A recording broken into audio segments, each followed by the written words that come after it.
మా యొక్క సంస్థ ద్వారా వారికి అట్లాగే మా భవానీ శంకర్ గారు రాజమండ్రి నుంచి విక్కవోలు దగ్గర నుంచి ప్రత్యేకంగా ఈ సభల కోసమే వచ్చారు.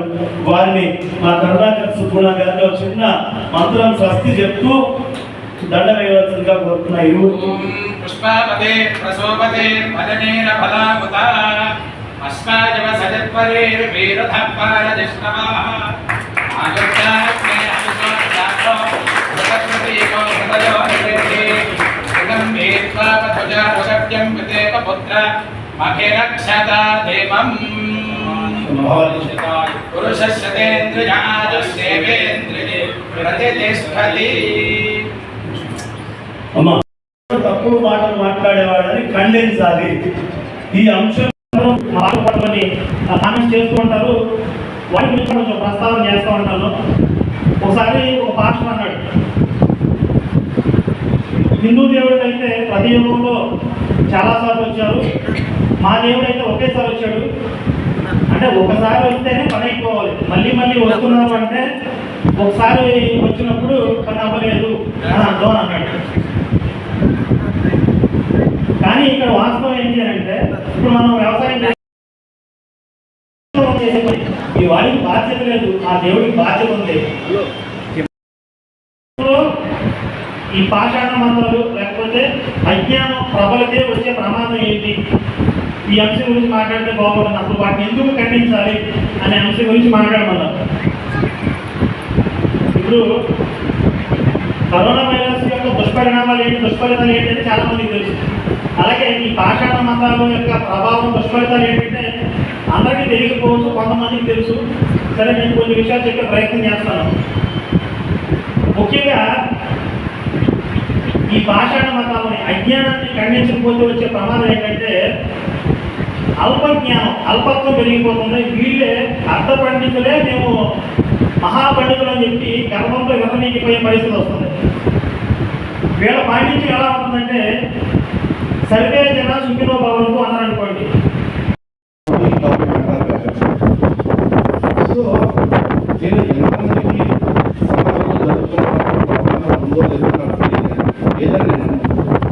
తెలియకపోవచ్చు, కొంతమంది తెలిసినా కూడా మాట్లాడుకోవచ్చు.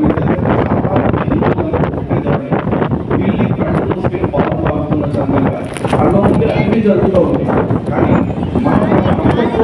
బయటికి రావాల్సి వస్తుందేమో అని చెప్పేసి ఆ జోన్ నుంచి బయటికి రావాల్సి వస్తుంది. లేక కళ్ళు మూసుకుని ఎంత సినిమాలు చెప్పారు కదా, అది సనాతన ధర్మాన్ని దాపురించున్నాయి. అటువంటి వాటన్నిటిని ఎదుర్కోవడానికి ఆ రోజు ఈ రోజు ఒకటే దారి శంకర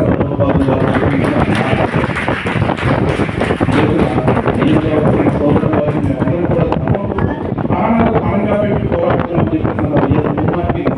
ఎందుకంటే ఈ రోజు ఆ ప్రాణాలను ఏ పణంగా పెట్టి ఎదుర్కోవాల్సి వస్తుందంటే ఈ రోజు మేము బతుకున్నాం. కానీ ఆ కళ్ళపై ఎంతో మంది ధర్మం కోసం పనిచేస్తూ చనిపోతున్నారు. కేరళలో, కర్ణాటకలో, మహారాష్ట్రలో, రాజస్థాన్లో గొట్టంగా వస్తాడు. సంఘంలో సంచేసుకుని ఒక నల్లపు గొట్టని పుస్తకం పట్టుకొని వస్తాడు. వచ్చి నీకు తెలుసా మీ దేవుడు పాపాత్ముడు అంటాడు. సరే, అసలు దేవుడు పాపాత్ముడు అనే ముందు దేవుడు అంటే ఏమిటి, పాపం అంటే ఏంటి అని చెప్తాడా? వాడికి తెలియదు. వాడి గ్రంథం ప్రకారం వాడి పాపం అంటే ఏంటంటే ఆజ్ఞాతిక్రమణం మాత్రమే పాపం. ఆ ఆజ్ఞాతిక్రమణం ఎట్లా ఉంటాయంటే వాడి దేవుడు విచారణ చేసుకున్నట్టు రాడుతో కొట్టి చంపన్నాడు. వీడు కొట్టి చంపితే వాడు చంపడం అంటే పాపాత్ముడి కింద లేక. కానీ తర్వాత దేవుడు కొడుకుగా చెప్పుకున్నప్పుడు వచ్చి అదే పాపం చేస్తే ఆ చేసిన కరెక్టే అని సరిపెట్టుకునేంత దౌర్భాగ్య స్థితిలో ఆ మతాలు ఉంది.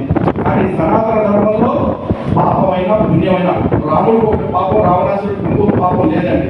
ఒక తప్పు రాముడు చేసిన పాపమే, రావణాసురుడు చేసిన పాపమే, కృష్ణుడు చేసిన పాపమే, భక్తుడు చేసిన పాపం. ఎందుకంటే సనాతన ధర్మంలో ఎటువంటి పార్షియాలిటీ ఉండదు. ఈవెన్ దేవుడు అనేవాడు ఎట్లా ఉంటాడంటే ఇప్పుడు సగం కనుక్కోవచ్చు. మీ దేవుడు అట్లా చేశారు, ఎట్లా చేశారు. మా దేవుడు ఎలా చేసినా సరే, సాక్షాత్తు భక్తుడైనా సరే పాపం చేస్తే వాడి ఆయువు తీరిపోయిన ఆ భగవంతుడే వచ్చి సంహరించాడు. కానీ వీడు నా భక్తుడే కాబట్టి వీడు రుణమాఫీ ప్యాకేజ్ ఇచ్చేద్దాం, వీడి పాపాలను మాఫీ చేద్దామని దేవుడు ఎప్పుడు అనుకోదా. అది సనాతన ధర్మం మంది. అయితే ఈ సనాతన ధర్మం వారసత్వాన్ని అందించిన మన దగ్గరికి దాడులు చేసుకోవడం చెప్పాలంటే 1 క్రైస్తవులు, 2 ముస్లింలు, 3 నాస్తికులు, 4 కమ్యూనిస్టులు,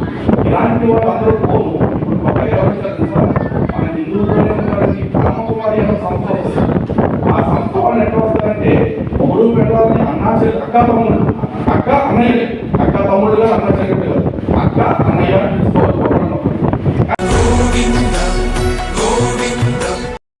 విన్నాను. మా యొక్క సంస్థ ద్వారా వారికి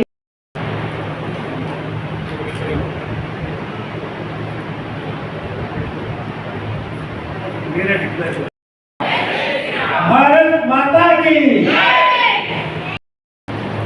ఆజస్యం వర్చస్యకో సువేర్యకో రాజస్పౌష మౌద్ధిర్యం ఇదగో హిరణ్యం జైత్రజాయాభిషతాం మాం ప్రాణాయతి పదాయక్షభో సుపామితే కుబేరాయ వైశ్రవణాయ మహారాజాయ నమః. ఓం యుగం వస్త్రాణి వసావసాధే యవోరక్షిత్ర మంతరోహశోభజంతే ముఖం మమ ముఖగం హిమమ శోభన భూజాకు సంచ భగం కురు జమదగ్నే శ్రద్ధాయై జగన్నాథాన్యై దివాంగామపేహం భగేన సహ వర్చసా. ఓం సహిరత్నాని దాశుషే సువాతి సవితా భగః తం భాగం చిత్రమీమహే. రాజాధిరాజాయ ప్రసత్య సాహినే నమో వయం వై శ్రవణాయ కుర్మహే సమే కామాన్ కామకామాయ మహ్యం. శ్రీ ఆదిశంకర భక్త సమాజం స్థాపించబడినప్పటికీ 25 సంవత్సరాలైంది. ఈ సమాజం చిన్న కార్యక్రమాలతోటి ప్రారంభమైనటువంటి సమాజం ఇంతింతై వటుడింతై అనేటటువంటి ఒక విశ్వరూపానికి చేరుకుంటోంది.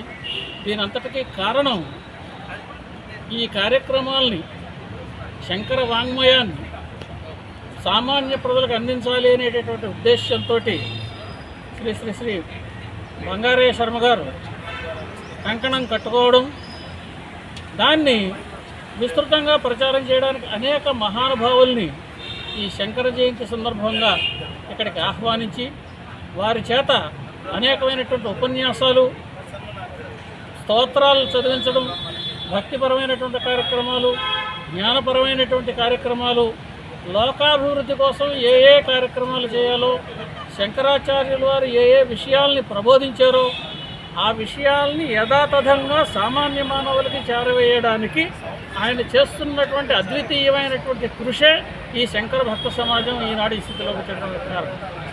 ఇది ఎలా సాధ్యమైంది? బంగారయ్య గారి దగ్గర ఏ విధమైనటువంటి ఆర్థిక వనరులు లేవు, కానీ వారి దగ్గర ఉన్నది ఇచ్ఛాశక్తి. ఇచ్ఛాశక్తి అంటే వారు ఫలానా కార్యక్రమం చేయాలి అని మనసులో వారు ఉపకరించినటువంటి కార్యక్రమం ఏదైతే ఉందో ఈ కార్యక్రమం అద్భుతమైనటువంటి కార్యక్రమం. దీనికి ఎవరికి తోచినటువంటి సహాయం వారు చేస్తున్నారు.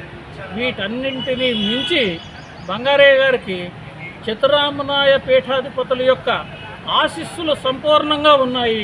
అంతేకాకుండా ఉభయ తెలుగు రాష్ట్రాల్లోనూ ఉన్నటువంటి అత్యద్భుతమైనటువంటి పండితులు ఎవరైతే ఉన్నారో, ఆధ్యాత్మికవేత్తలు ఎవరైతే ఉన్నారో వారందరూ కూడా జగద్గురువుల ఆశీస్సులతో బంగారయ్య గారు నిర్వహించేటటువంటి కార్యక్రమాలకి ఇక్కడికి రావడము, వారి వారి యొక్క చెప్పవలసినటువంటి అనేకమైనటువంటి విషయాలను భక్తి మార్గంలో ప్రజలు ఎలా మనం నడుచుకోవాలి, భక్తి మార్గం నుంచి కర్మలను ఆచరిస్తూ జ్ఞాన మార్గంలోకి చేయడానికి మనం చేయటువంటి విషయాలు ఏమిటి, ఇలా అనేకమైనటువంటి విషయాలతోటి కాకుండా శంకర్లు ఇచ్చినటువంటి స్తోత్రాలు వాటి అర్థం ఏమిటి, ఉపనిషత్తులు వాటిల్లో ఉన్న సారాంశం ఏమిటి, భగవద్గీత చెప్తున్నటువంటి విషయం ఏమిటి, వేదాల్లో ఉన్నటువంటి రహస్యాలు ఏమిటి, ఇలా అనేకమైనటువంటి విషయాలని ద్రాక్షాపాకంగా ప్రతి ఒక్కరికి అర్థమయ్యేటటువంటి రీతిలో ఇక్కడ ఉపన్యాసాలు చేస్తూ ప్రవచనాలు కావిస్తూ సామాన్య ప్రజలందరికీ కూడా శంకరాద్వైతాన్ని అందుబాటులోకి తీసుకురావడానికి శ్రీ బంగారయ్య శర్మ గారు యువయోగి వారు చేస్తున్నటువంటి ఈ కృషి అమోఘమైనటువంటిది, అద్వితీయమైనటువంటిది. ఈ కార్యక్రమం ఇలా కొనసాగాలంటే ప్రతి ఒక్కరూ కూడా వారికి యథాశక్తి సహాయం చేస్తూ ఉంటే ఈ కార్యక్రమాలని మరింతగా ముందుకు తీసుకువెళ్ళడానికి ఆస్కారం కుదురుతుంది అని చెప్పి స్పష్టంగా తెలియజేస్తున్నాను. ఇప్పటికి 25 సంవత్సరాల నుంచి ఈ కార్యక్రమం చేస్తున్నారు అంటే అనేక కష్ట నష్టాలు కోర్చి, అంటే ఆర్థికపరమైనటువంటి ఇబ్బందులు ఉంటాయి, నిర్వహణాపరమైనటువంటి సమస్యలు ఉంటాయి. వీటిలందరినీ ప్రజలందరినీ చేకూర్చడం, పండితులందరినీ తీసుకురావడం, ఈ వీటి పట్ల శ్రద్ధ కలిగినటువంటి ఉపన్యాసకర్తలను, అంతేకాకుండా ఈ శంకర భక్త సమాజం కార్యక్రమాలకి విశిష్ట అతిథులు అనేకమైనటువంటి రాజకీయ ప్రముఖులు, శ్రీ రోసయ్య గారు కావచ్చు, సబితా ఇంద్రారెడ్డి గారు కావచ్చు, ఇలా అనేకమైనటువంటి రాజకీయ ప్రముఖులు, ఉద్యోగస్తులు, అరవిందరావు గారు కావచ్చు, అలా వివిధ రంగాల్లోంచి చెందినటువంటి ప్రముఖులు, వివిధ కళాకారులు, ఇలా ఒక వర్గం ప్రజలేమిటి, అన్ని వర్గాల ప్రజలు శంకరాచార్య భక్త సమాజం యొక్క నిర్వహించేటటువంటి కార్యక్రమాల్లో భాగస్వాములు అయ్యారు. వారందరూ కూడా ఈ చేసేటటువంటి కార్యక్రమాల యొక్క అనుభూతిని పొందారు. పొందిన వాళ్ళు పొందినటువంటి విషయాన్ని ఇతరులకు కూడా తెలియజేస్తున్నారు. ఆ రకంగా శంకరాచార్య భక్త సమాజం రోజు రోజుగా దినదినాభివృద్ధి చెందుతోంది. ఇది కారణం శ్రీ బంగారయ్య శర్మ గారు ఇచ్చినటువంటి వారి కమిట్మెంట్. నేను 25 సంవత్సరాల క్రితం వారిని అడిగాను, మీరు ఎలా శంకర భక్త సమాజం కార్యక్రమం చేస్తానని అంటున్నారు కదా, ఎంతవరకు దీని మీద మీరు నిలబడగలరు? దీనికి ఆర్థికపరమైనటువంటి సమస్యలు ఉంటాయి, నిర్వహణాపరమైనటువంటి సమస్యలు ఉంటాయి, మరి మీరు అన్నీ నిలదొక్కుని ఉండగలరా అంటే వారు అన్నీ శంకర్లే చేసుకుంటారు, శంకర్లని నేను నమ్మాను, శంకరులు చూపినటువంటి మార్గంలో నడవడానికి నేను సిద్ధపడ్డాను, నేను సంసిద్ధంగా ఉన్నాను అని నాకు వారు 25 సంవత్సరాల క్రితం ఏ విధమైన మాట చెప్పారో ఈరోజు కూడా అదే మాట మీద వారు ఉన్నారు, అదే మార్గంలో వారు నడుస్తున్నారు. దీన్ని దేశవ్యాప్తంగా చేయడానికి, విశ్వవ్యాప్తం చేయడానికి విశేషమైనటువంటి కృషి చేస్తున్నారు. కాబట్టి శ్రీ బంగారయ్య శర్మ గారికి ఆ భగవంతుడు, జగద్గురువులు ఆయురారోగ్యాలు ప్రసాదించాలని, ఈ కార్యక్రమాల్లో మరింత దీక్షగా ముందుకు సాగడానికి సరైనటువంటి బలాన్ని చేకూర్చాలన్నటువంటి హృదయపూర్వకంగా కోరుకుంటున్నాను. సుఖనో భవంతు.